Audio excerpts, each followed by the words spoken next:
বিসমিল্লাহির রহমানির রহিম। প্রিয় নেতৃবৃন্দ, সহকর্মীবৃন্দ, সকল সুবর্ণাতিগণ, আসসালামু আলাইকুম। প্রতি বছর মে মাসের এই দিনটি আমাদের পরিবারে আসে এক বেদনা বিধুর স্মৃতি নিয়ে।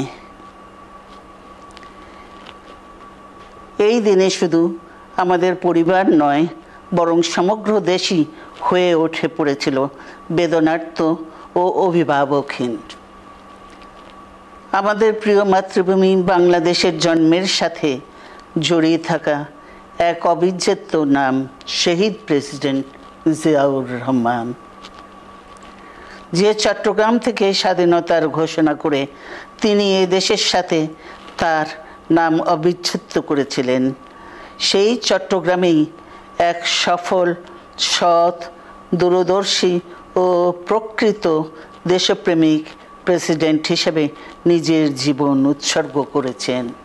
এদেশে গণতন্ত্র, স্বাধীনতা, সংবাদপত্র ও বিচার বিভাগের স্বাধীনতা, স্বনির্ভরতা ও উন্নয়ন এবং নিজস্ব জাতীয়তাবাদ সৃষ্টির অনন্য রূপকার শহীদ সার্বভৌমত্ব রক্ষার লড়াইয়ে তিনি